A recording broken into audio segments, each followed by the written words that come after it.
Hello, it's Shelley F Knight, bringing you Positive Changes, a self-kick podcast.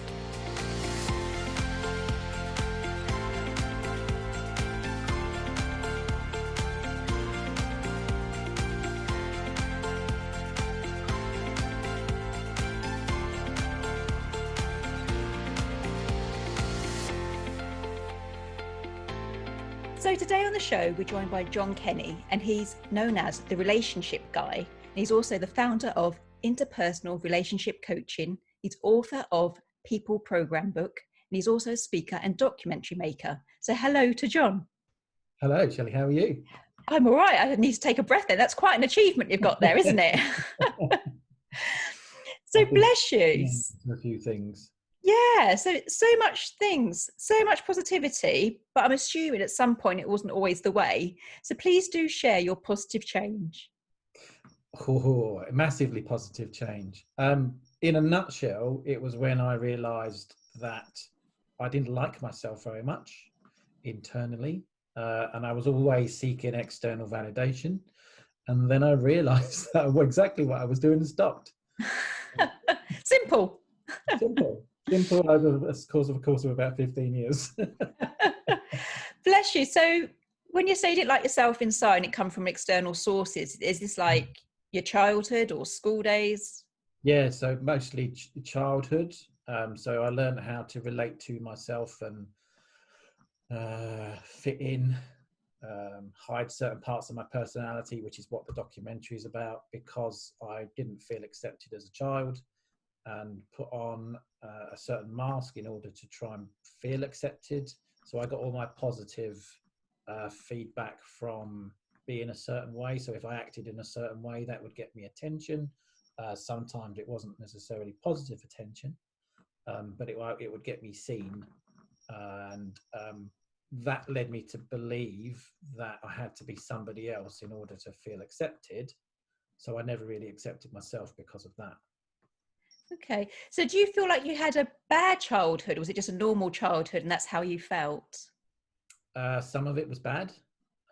If you read my book, you'll kind of get a better idea of what I was like, because that's what the book's about. The first half of the book is kind of my upbringing, life story, how I learned to kind of evaluate myself and my relationships. It wasn't terrible. My parents did the best they could, but they had their own issues.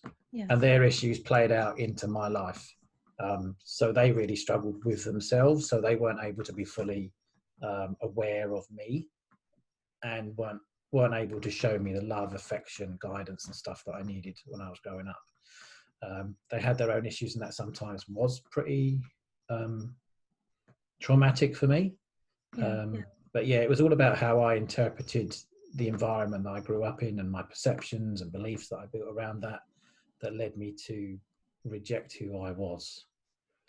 So you say you had a positive change. Was that like a life-changing event, a realization? What brought it on? It was a realization. It was when I uncovered what my core belief about myself was. So I've always struggled with who I am, and I've always, like I said, looked for external validation to make me feel good about myself. And when I was training as a hypnotherapist, we did a core belief exercise, and that completely shifted my idea about who I was, because I recognized that all the limiting beliefs I held about myself came from my one core belief, which was I'm never going to amount to anything. Okay. So once I was able to understand that, I was able to say, okay, if that's what you deep down truly believe, how do you change that perception of yourself? And so I started to disregard that belief and put it to one side. And every time it would come up, I'd say, no, John, that's not true. This is now true. And I would tell myself something new, which would then replace my old belief system. And that just freed me from this kind of chains that I was carrying around all of my life. And I felt this kind of huge weight lifted off of me. And since then, my business, my relationships, everything has taken a completely different positive direction. And I don't doubt myself. Okay, that's a lie. I do doubt myself occasionally. I do slip back into because it's a belief. It's a concrete part of my brains and my neurons. So it's still there. And occasionally it does kick in, but I've got an alternative now to tell it and say, okay, you don't believe that anymore. It may take me a few hours sometimes to come to that conclusion. I know that I've gone back into that space. Whereas before it would take weeks, months, years even of self-destruction for me to then find something that would positively change it for me. I can now say after a few hours of being in that space, I don't do this anymore. This is what you do now. You believe in yourself now. So go and do something about it. That's fabulous. And I think a lot of people will relate to that, because we all have those things like where you have a bad day, like somebody doesn't like your post on social media, or you don't get recognition at work, or your children, they don't listen. And you do have to do that positive self-talk, but it's not always that simple. Do you have an actual tool to like consolidate that learning? Initially, I used to do a lot of affirmations and instilling new beliefs into myself. So when I first realized what I was doing, so this was probably about 5 years ago, when I first started this change, it was really a lot of self-talk, a lot of kind of dispelling the old beliefs and sort of saying, you don't do this anymore, you don't believe this anymore, what you believe is this is how you feel about yourself. And it took me a while to kind of build the neurons that needed to fire off to become part of my subconscious. So now I don't really need to work too hard at sort of changing the effects of where I am, but it does sometimes take me a while to realize I'm not in the right space. And I think we're all guilty of that. I think like even myself as an author on positive changes, I still have those like duvet days and things like that. But we need it, we're not like robots. We do have to have these good and bad, the light and dark, to make us whole, I believe, really. So what kind of affirmations do you use? You said about affirmations. Yeah, so I started off saying things like, you're okay, it's always a positive and never a negative. It's never a backhanded compliment. It's like, whereas like, no, it's not that you won't amount to anything, you will amount to something. It was never I never mentioned the negative. It's always about focusing on the positive. But because I was really struggled with who I was at the time, I was trying these positive affirmations, and my brain was going, you don't believe that. You don't believe that. You don't believe that. You don't believe that. And it was really a struggle for me to get. So I just started off really stuff. Okay, so what can I say that I might accept? All right. So do I accept that I'm okay? And my brain was like, yeah, you're okay. So I sort of started off saying, John, you're okay. And then it was, no, John, you're really good. No, John, you can do this. You're worth it.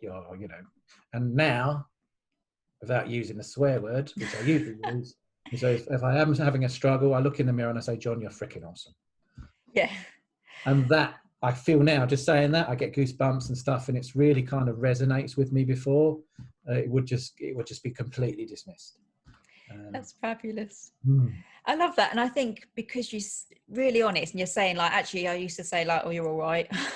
And then you've gone up to the other end of the scale. And I think, that's so true, that you don't start at a positive point. Sometimes you have to start really, really gentle. And people say, oh, well, positive affirmations don't work. But it's like, if anything, if you don't work, then nothing works. So you have to say it. Like you said, you've got the goosebumps. So it's working. It's not just, words. Yeah. And I love that. Yeah, and you can't just throw something at you don't believe. No matter how many times you're going to say it, it's not true. Because your brain's saying it's not true. I don't accept that. You're going far too far in the opposite direction. So it's about finding, okay, what could I accept, which isn't negative? What's a positive that I could accept, that my brain will go, you know what, that's, okay. So that's where I started. I started off on a very basic acceptance, which is you're okay.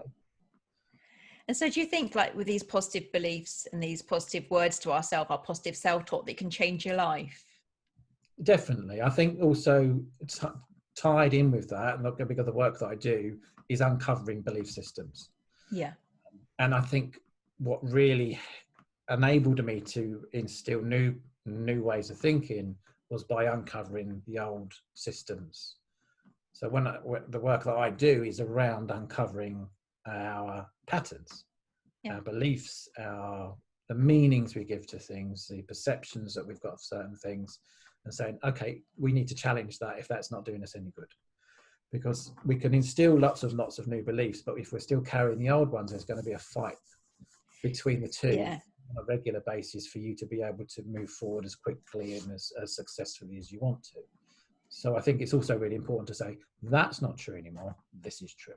So that you can have that internal dialogue with yourself, which, you know, which gives you that kick up the backside or the bump up that you need to let go of the past and get yourself into a new space. That's what I think personally. Well, you see, I write about self-kick, so you're right. It's a fact. So when you're going out there and you've got these beliefs and that, and you say you've got the good and the bad and things like that, you mentioned that you're a clinical hypnotherapist. So are you going into the subconscious, like the deep childhood thoughts? No, I don't now. My personal preference is that if I can do this consciously, I think it's a lot more powerful, because when I first started hypnotherapy, I was getting quite a few people coming back and saying, I didn't do this, you did it. Yeah. But they didn't have that belief in themselves. So Okay. I use hypnotherapy now for what's called hypnoanalysis. So if there are subconscious blocks or subconscious events that we can't get to on the surface of discussion and exploration, then I'll do a hypnoanalysis, and I'll take the people back into their childhood when these issues first started to take shape, and just to the moment where we ask the subconscious to go back to the time when it just started, so we can see what events might have triggered that off in the first place. Sorry, my cat's just put a paw on my computer. He's pressing buttons. Is it because you got a mouse for your computer? Oh, warped humour. Yeah, so that's where I use the hypnotherapy now. It's really just as a okay, we can't really get to this bit. We don't really know why this is happening. Let's have a look into your subconscious and see if your subconscious can help us out to remember why this is the case. Yeah, so I do a little bit of hypnosis sometimes, but I find that I prefer to work in a way where the client walks away saying, I did this. Yeah. I'm empowered with this space and in this change. And that seems to me to work more effectively long term. Yeah, I mean, I'm a clinical hypnotherapist, but I totally get what you're saying, that sometimes people think there's a loss of control and how can I maintain this at home? It's why I'm saying, like, do you believe by saying positive self-talk can change your life? And you said yes. I was like, I love that, because at the end of the day, we live with ourselves. Do you know what I mean? And it's our relationship with ourselves that we have to work on. So really, we need to be able to be empowered, do the changes, do the self-talk. So I love the fact that whilst you're also a clinical hypnotherapist, you're saying, you've got this, you can do it. Because I think people can start today with that, can't they? Of course, yeah. You just having that belief in yourself that you can. Not that anything is possible, because not anything is possible. I can't run as fast as Usain Bolt, no matter how much I tried. I could have trained and been confident and done everything anyone had ever asked of me, and I still wouldn't have run 9.5 for 100 meters. But I've used that analogy because I used to be an athlete. Okay. So you have actually tried it. yeah, I used to run for Great Britain many moons ago, but I was never going to run that fast. So we have to recognize our own limitations and just say, well, that is the best I can do. But so long as we know we've done our best, that's hopefully you're going to allow that to be good enough.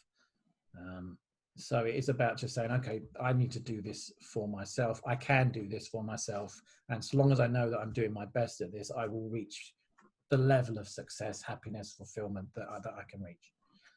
Yeah, I love it. I like to believe that I could beat Bolt or anyone actually running, and I don't run. And if you see me running, I'm probably being chased a call for help. But I like to have the thought that I can achieve anything in life. But I love the way you're telling it, because you're just sort of like, just, start small, have a go. Don't set the high goalpost like I do. And I think it's lovely. Do you know what I mean? I think I honestly do. I'm not being like awkward or anything, because I would always set really high standards for myself. Think, right, I'm going to go running on the dog walk later. But I love what you're saying, that you can do the self-talk at home. You can set your own sort of standards and things like that. And I think you're going to help so many people. I think it's fabulous. Yeah, no, I think, again, like I said, that's the way I work. And I think for me, that has the best results for the people that I work with. So you said about, or just spoke about the relationship with ourselves, but also you are the relationship guy. So tell us about that.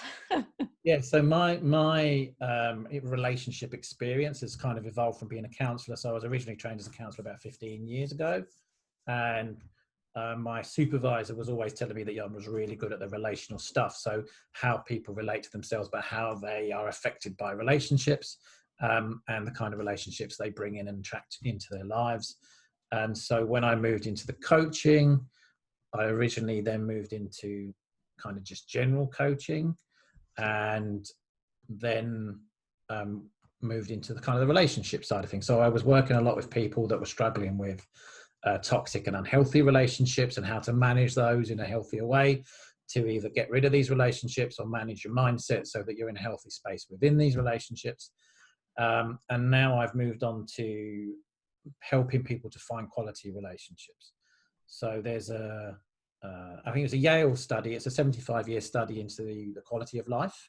And they concluded at the end of this 75-year study that your quality of life is directly linked to the quality of your relationships. So now I help people to find quality relationships, rather than either finding the same kind of destructive spaces that they find themselves in. Or some people, there's a kind of few people that I've been working with recently that have spent a lockdown on their own. They've spent far too much time maybe focusing on their businesses. Now they want a more of a relationship type business balance. And so I help them to kind of get themselves into the right space to go, this is the kind of relationship I want. How do I allow that in?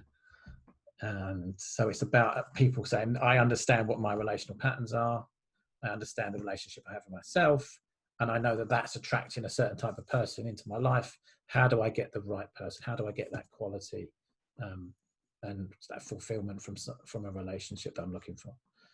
Yeah, and I guess that goes back to what we were saying earlier about, the beliefs that we carry about ourselves. So like, if you think like, I'm not good enough, I'm not a good person, when I'm loved, I'll be loved. So does that all like tie in together, like the belief systems along with the relationship guy? Yeah, so the relationship is not only it's the relationship you have with yourself, but also your expectations of relationships. Right. So if you feel like I did, that relationships are unfulfilling, unsustainable, and don't bring you much joy, my default space as a kid was to spend time on my own. So I was safest playing in my bedroom with my toys in my own space where I couldn't get hurt. Yeah. So therefore, as I then started to go out into the world of relationships as a young adult, I would have a tendency to choose females to have relationships with that would lead me to want to be by myself. Okay. Because I didn't believe that relationships were healthy. I didn't believe that they were good for me as sustainable and happy places. So I would choose people that proved to me that that was true. And I was always better off on my own. And that was always my end goal. My end goal was always to be by myself because that's where I felt safest. Wow. Okay. Even though I was pretty miserable in that space, especially repeating disastrous and destructive relational patterns, which would cause me a lot of discomfort. That was always my aim, and I was always looking for an out. Whenever I was in a relationship with someone, I was always saying, how can I get out of this? Yeah. So I'd go into a relationship knowing I didn't really want to be there, go through this, whatever it was that I was going through. So if it was a nice person, I would destroy it generally. And if it was someone based on my relationships with my parents, then I would get treated in a specific way that I didn't matter. It was all about them all the time. I could then get resentful and go, this is rubbish, and finish it. I bet that's really common, isn't it? That you either like do the opposite of your childhood, or you still got the damage from the childhood, and that's what you look for. But I find it really interesting that were you aware at the time that you're going into a relationship wanting to come out of it already? Were you aware that was your mindset? I wasn't. No. No. Until I heard Robbie Williams' song "Feel." One of the lines, I think it says something like it goes, "I was always looking for an ending at the start." Okay. And I thought, that sounds a bit what I might be doing. I mean, obviously this was years ago, but again, that kind of sort of went out of my head. And then when I started working really on myself and the self-development stuff, I came back to that. I thought, actually, I think that's what I'm doing. Yeah. And when I really explored that, that's exactly what I was doing. And it was only when I figured out why I was doing it. So I realized that being by myself was my safe space. I thought, no wonder I'm trying to look for an out all the time before I even get in there. And I can completely commit I'm an avoidant as relationships are concerned. If you look, anything about attachment theory, I like to be full on for 6 months. And then my brain goes, not safe, not safe, not safe. What can you do? You need to do something, get out now. Okay, well, you pick this person because this is a reason for you to escape in the first place. And then that reason comes. Then you go, okay, this relationship's over because of this reason. And I was off. So there's different types. Sorry. So there's different types of relationships. There's lots of different types. Yeah. So there's, attachment's very, very basic in that it says there's an avoidant. So that's someone who likes to run away from commitment. Okay. Because their brain has put certain things in place which says commitment doesn't work for me, or it's not really commitment, it's actually connection. Connection doesn't work. I need to be away from this. As soon as a connection gets to a certain level of depth, their brain says, this is what we experienced when we were younger. This was very painful. You need to now switch off and walk away from this, or remove yourself as much as you can from the situation. Then we have anxious people.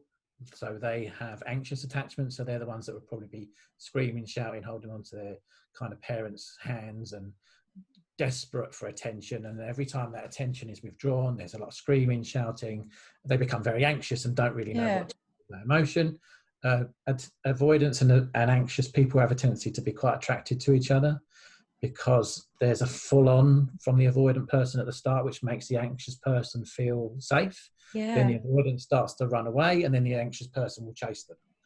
So they're very well matched in a maladaptive, unhealthy space. Then you have someone who's anxious and avoidant, so they're pretty screwed up, to be honest. They sound like they'd be chasing their tails. They're doing both. Exactly. They're so in and out. They don't know what they want. They want it. Yeah. They don't want it. Someone pulls away. They get anxious. Then they get it back, and then they run away again, and then they chase it again. And it's a very destructive space. And then there's a secure person who's had a secure upbringing. They've had love, nurturing, encouragement, support, and they're very secure within themselves. And they then don't need to follow any kind of trait in a type of relationship. And they're only looking for something that's good for them.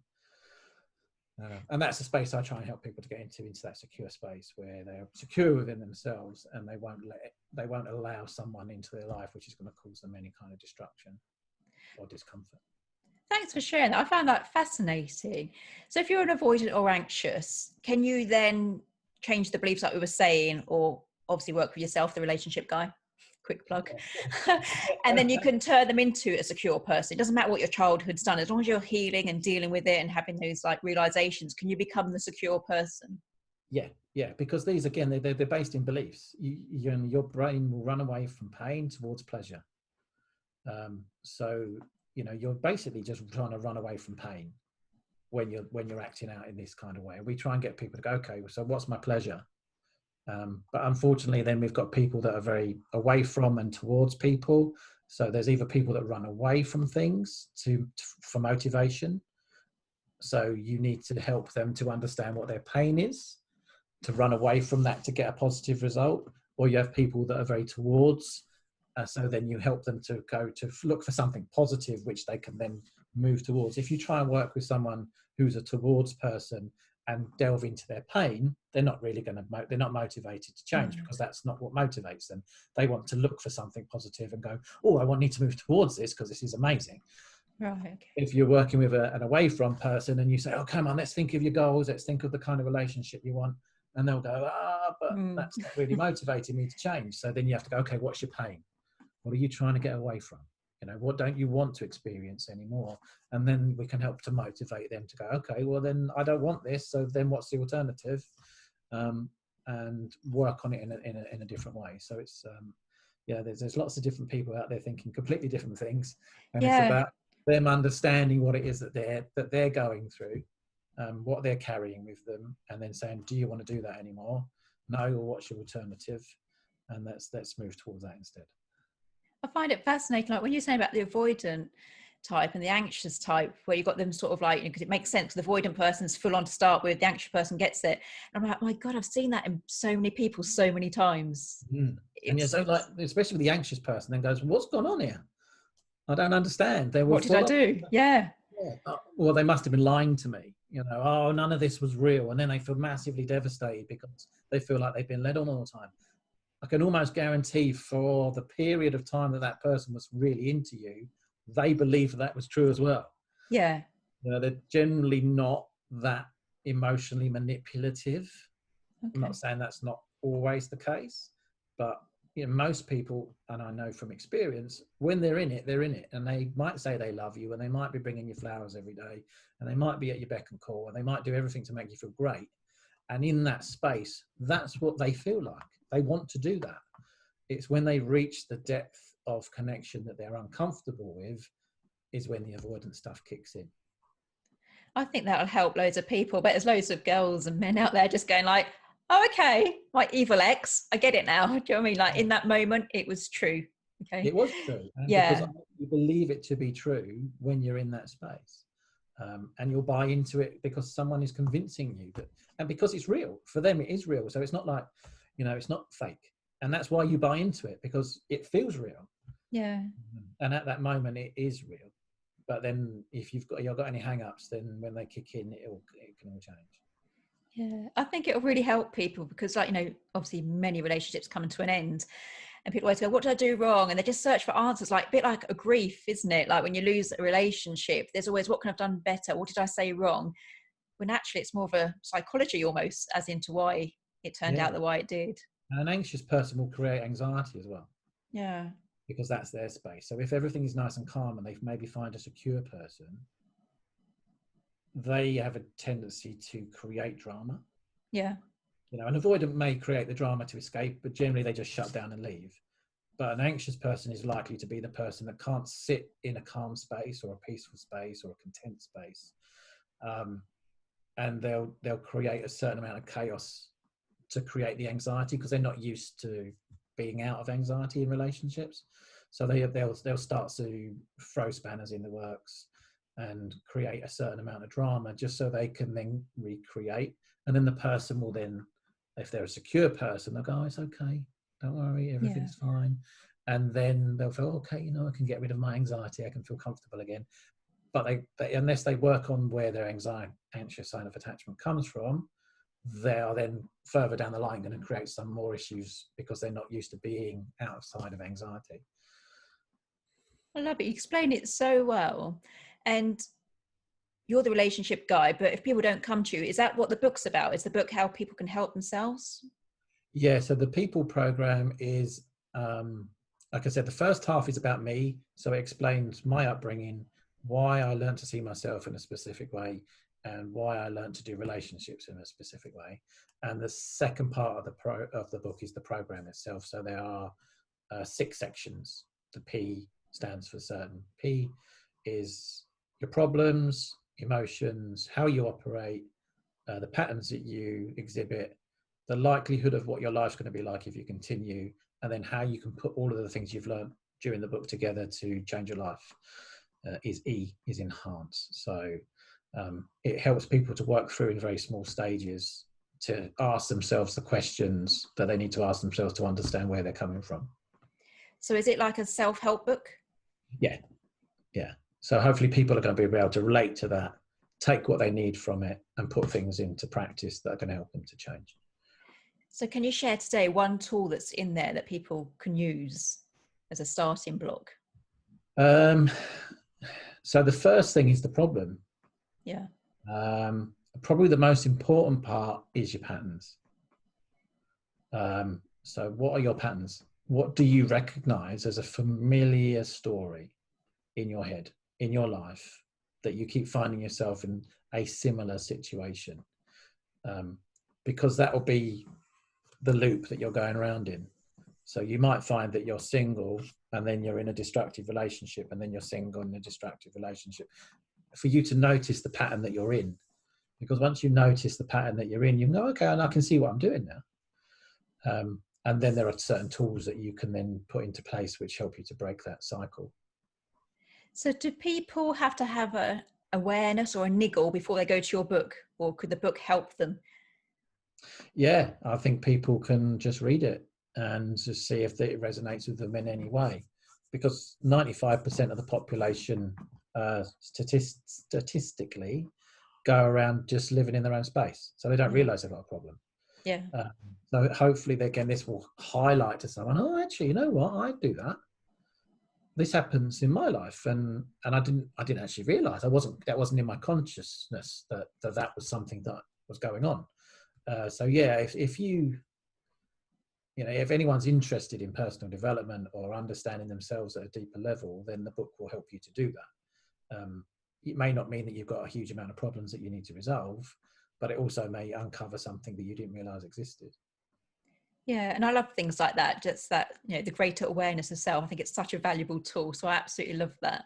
Yeah. So we're talking about personal relationships, sort of like with people, and the bit, I don't know the word, you say like toxic. How would you recognize a pattern in like a work situation? Would you choose a negative work situation as well? Is it all It's not even, relationships? yeah. I mean, there's slightly different. So in my experience, I've noticed that if you've had a good schooling, you're generally okay at work. Okay. That's not 100%, but as a pattern that I've noticed, it's people that struggle with their personal relationships will then struggle with personal relationships. If they've had issues at school, then generally they'll have issues at work. Okay. Because you play out that dynamic of being in that type of group of people where you feel like you need to fit in. And I've noticed that's happened quite a lot with people, that they struggle with work, they're maybe bullied or then overlooked for promotion. And then you look at their schooling and it's like, well, I was bullied, I wasn't in the top set of scores, I was ridiculed, I was judged, this teacher picked on me or something like that. And you can, okay, well, we can see that playing out in your work life. And then when we look at their personal stuff, or this is what has happened at home, this is how I felt, and then this is going on in their personal relationships. And it's really interesting that there is a correlation between the two. I haven't done any kind of research on this. It's just from my personal experience of working with clients that I've noticed there is a link with quite a lot of people as that playing out.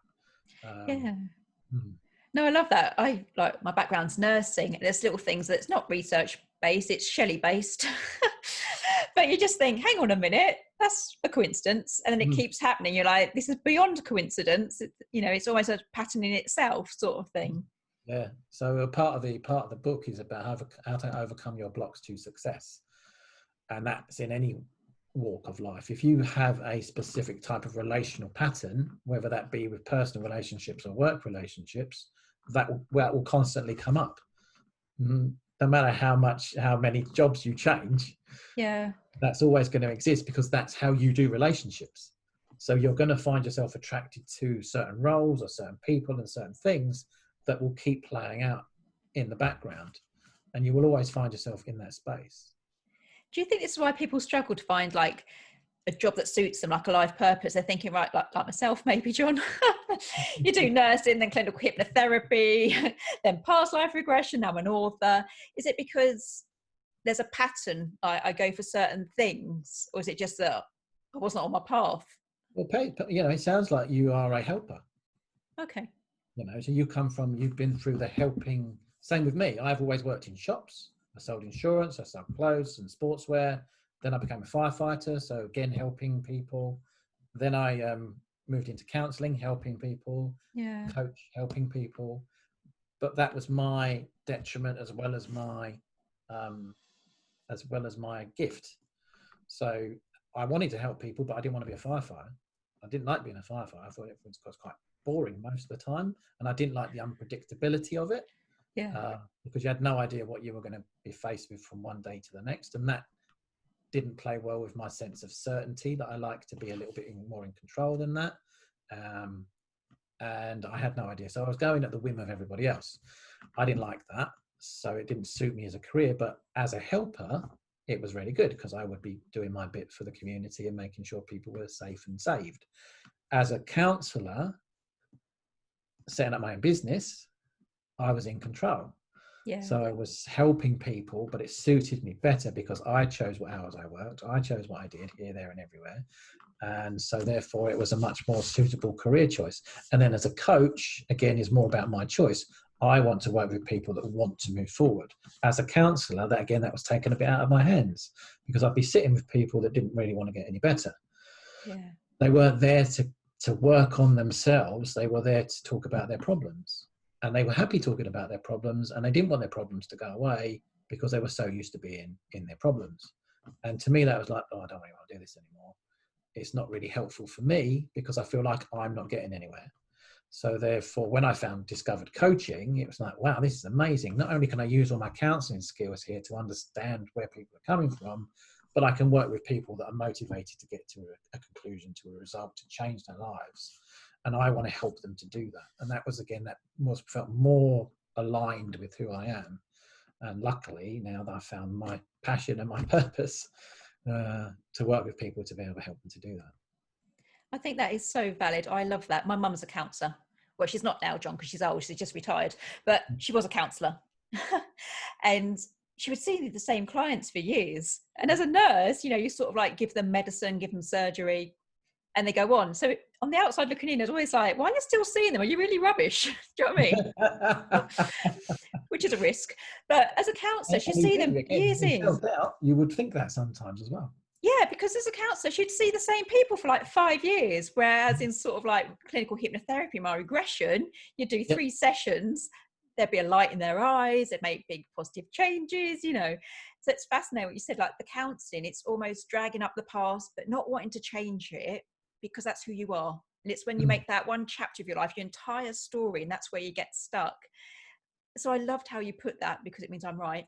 But And I also lived it. I lived exactly the same. When I got into coaching, I met a coach in 2012, and they just said, I'm offering some free sessions if you want to taste a session, blah, blah, blah. So I went along and they said, so you're helping all these people? I said, yeah. And they said, why is your life still I went, me? They went, well, everything you've told me today, your life is pretty right? You're not happy. And I went, yeah. And they went, well, and I went, well, that's where I am. And they went, but that's just the story you tell yourself. Yeah. You're not moving on. You have a great understanding of yourself and what you've been through and why you feel the way that you do, but you're not doing anything with it. Yeah. And I went, yeah. And they went, let's do something with it. I went, well, can we do that? Yeah. Of course you can. So that was it. I was hooked onto coaching after that, and I trained as a coach, and I've been kind of doing that to a certain degree with my counselling clients since. So when I got to a point, I was thinking, okay, we know where you are now. What do you want to do about it? And some people would go, nothing. Yeah. And some people go, oh, can we change this? And I go, yeah, let's look at this in a slightly different way. So yeah, it's been really helpful, and I'm so glad I met that person, that coach, and they pointed me off into a completely different direction. Yeah, I mean, like, all joking aside about my mum, bless her, I love her and her little head tilt she does when she's trying to, do that counselling thing she does. Counselling can be great for so many people when you want to tell the story and you're trying to make sense of it. A bit like we said earlier with grief, when you're trying to make sense of why did it happen and you're going through it. So it works for some people, but then you're not moving forward, are you? You're still trying to make sense of it. But as you said, you had a really good understanding of self. And I think when you start to understand yourself, whether you like yourself or not, whatever you found along the way, that's when you take the action. So counselling can work for so many people, but it's not proactive. It's not creating change, is it? It can do if that's what you need. So if to talk about, again, because we're all completely different, I might talk about all my problems for 3 or 4 months, and I'll come out of that session and go, wow, I feel much better now. I'm not going to do that again. Yeah. Or I understand myself enough to know, actually, this is what all I needed. I just needed to get this out. There are some forms of therapy where this therapist doesn't actually really say anything, and they just nod and yes, I can see you feel like this, and that process is enough for some people to work through it and move on, but for some other people it's not. So like you said, counselling works for some people because that's the process of therapy is all they need. For other people, you need the process of the therapy, but you also need to go, now I need something to change, I need something to aim for, I need your help to be able to help me to get me to do that. So it's really good advice, isn't it? Like, to me, a counsel wouldn't work for me. I don't know what I'd talk about, actually. I think you get into your late 40s, you think I'm all right, really. I haven't worked it out by now, I'll just give up. But I don't think it'd work for me. But it would work for some people. With the coaching thing, I love it, the proactive, the high performance coaching, like, give yourself a deadline, do this vision. And I love that, the proactive part. I absolutely love it. But I think it's helping people today, because maybe if they start with the counselling, it'll unlock something. Other people think, actually, I've got an answer now, the next thing. So it's all valuable. Exactly. And that's why interpersonal relationship coaching, I think, is such a valuable thing. is because we work on the past, because the past informs your present. Yeah. And it also informs what your future is going to be like if you don't change it. So therefore I can use the counselling to say, this is where we've come from. This is probably why you feel the way that you do. This is the impacts that that part of your life has had on you. Now we're in a space where we want to do something about it. Then the coaching will come in, the NLP kind of stuff will come in and go, okay, now let's move this forward. Yeah, and the past is absolutely valid. It's why we are the way we are today. But it's just the fact that I think, you know, when people say this happened in the past, this is who I am, end of, you're like, no, your past has only defined who you are today. It's not who you could be in the future. And it is that difference almost between counselling and coaching again, isn't it? Like, absolutely, it's so valid, your past. It's what, you know, makes you amazing, makes you who you are today. But if you stay in the past, you're going to stay who you are today almost, isn't it? And like you said just now, people want to stay in that space, or they need to stay in that space. They're happy to say, well, this is me and you like it or you lump it. This is who I am and I can't change, because they're happy. Or, I don't know if happy is the right word. Their need is to remain in that space. They've got so used to being in that space that change would seem too difficult. As you know, your brain likes certainty rather than uncertainty. So people create certainty. Well, this is me and this is where I'm going to stay because I'm comfortable in this certain space of knowing exactly what's going to happen. Whereas if you say, well, how do we change this? You put them into a state of uncertainty and they go, oh, don't do that. So yeah. And this reminds me again of the avoidant and the anxious type sort of, do you know what I mean? When you've got the safe space, even if it's being on your own or being in the past, is it like they say, better the devil you know, that people would rather know the past was crap, but I know that. That's enough for some people. I would be, you know, if I was a cat, I'd be dead, John, because, you know, curiosity killed the cat. I'd always want to know, yeah, but what's next? What's my best life? What's my next level? And, you know, I'm just going to be a dead cat in the future, really. I always want more. Yeah, and your brain is telling you, this is how you're moving forward through your life. You say, what's next? Yeah. So long as you take time to enjoy the present and say, okay, this is what I've done so far. This has been really great. I love this. I'm proud of myself. Pat on the back. Indulge yourself in that moment. Celebrate whatever it might be that you need to do, and then say, okay, well, that was really good, and that was really okay. I like that kind of feeling. So what else can I do that's going to bring that on? Again, as long as it's not avoidant, or so long as it's not self-sabotaging. So you might find that you've reached a certain point and gone, yeah, this is okay, I quite like this. How do I ruin it? Let me do something else. And you step out of the space where you are happy, successful, fulfilled, and your brain says, yeah, but you don't deserve to be here, or you don't know whether this is good for you or not. Let's do something to ruin it. And then you'll self-sabotage and you'll take yourself back out of that space to put yourself into a space where you've got to start again. So you just have to be mindful that this is come back to your patterns. What's your pattern? Are you self-sabotaging your success, or are you just looking for the next thing to make your life better, to feel better? So we just have to check in again, and that's one of the processes that we go through. Do you think people change as they get older? Because like with myself, like the last 2 years, I've just done the whole feel the fear and do it anyway. And it is probably my background at end of life nursing and things like that. But I say this thing, I get told off in the kitchen, John. I say to my family, like, realistically, I've got more years behind me than I have in front of me, which is probably true. Do you know what I mean? But they think I'm very macabre and they avoid me. But it's true. And because I'm older, I think not dignity's gone, but I don't care so much. Do you know what I mean? I just want to give everything a good go. So I know that when I go skidding into my grave sideways, that I'm just thinking, do you know what? I gave it a good try. I don't go with the what ifs, if only, because I've tried it all. Mm-hmm. Do you think that's just because I'm a nutter, or do you think that's because as we get older, we just, you know, want to try it all? That's the way that your brain works. Your brain has decided that, you know, everything's worth a punt. Give it a go. If I like it, I like it. If I don't, I don't. Yeah. But it's worth having just to see what it's like. Otherwise, what could I be missing out on? Am I going to regret not doing that? And, you know, it's probably one of the worst things you can carry in life is regrets, because they're absolutely pointless. But, you know, if you don't give it a go, fear will hold you back. It feels like you've stepped out of that space of holding any fear and saying, no, you know what, I'll give it a go. If I like it, great. If I don't, then at least I've given it a go. giving it my best shot. Who knows what's the outcome? So I think that's a great positive mindset to have. It's what Richard Branson says, isn't it? He says yes, say yes to everything, and then figure out how you can do it afterwards. That sounds a bit messy, though, doesn't it? A bit Because messy. it takes you out of that fear space. Yeah. Because once you've said yes, once you've committed to it, you've got to find a way to follow through. Yeah. And that helps you to overcome your fear of taking chances and taking risks and changing your life. It's okay, well, I've got to do this now because I've said yes.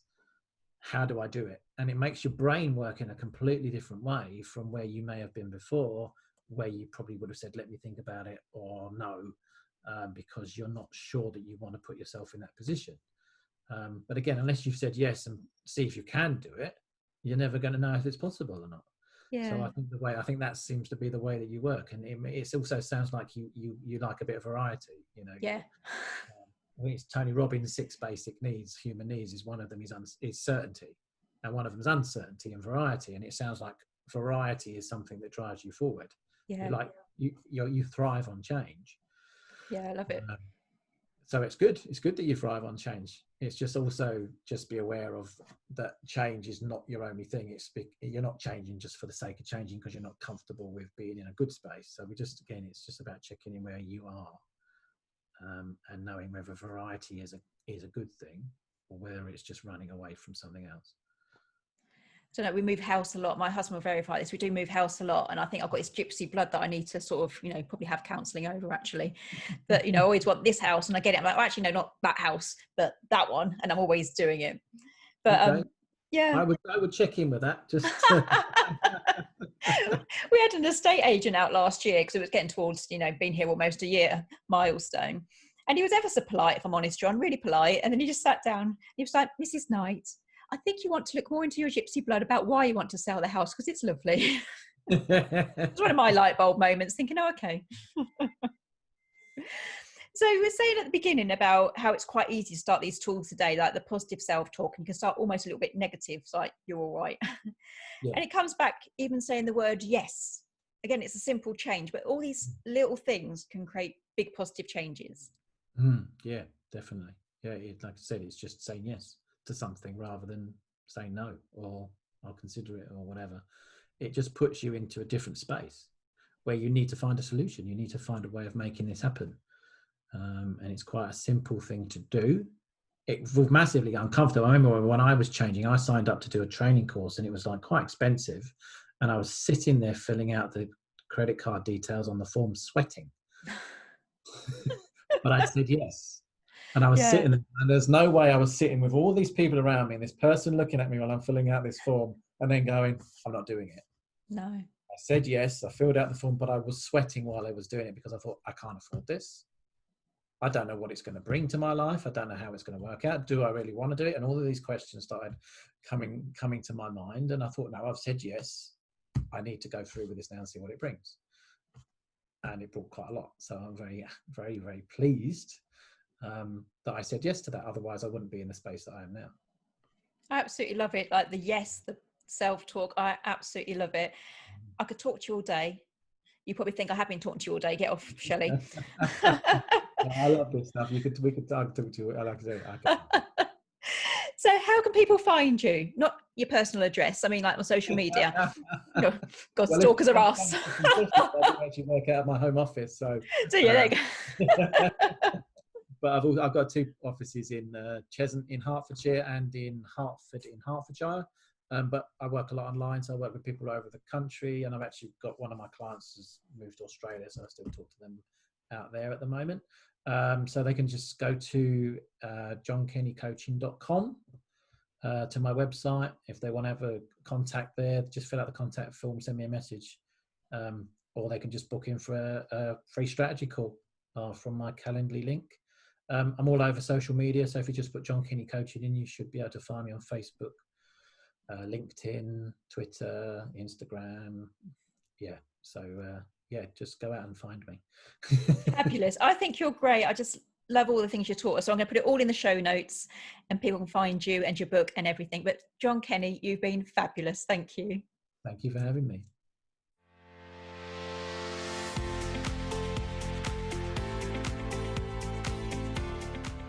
If you enjoyed today's episode, please ensure you subscribe and do leave a positive review. If you would like to create your own positive changes, head on over to shelleyfknight.com and you can buy yourself a copy of Positive Changes, a self-cookbook. If you want some positivity until the next show, come join us over on Facebook. That's Shelley F. Knight, Life Goes On. So I've been Shelley F. Knight, and as always, you've been amazing.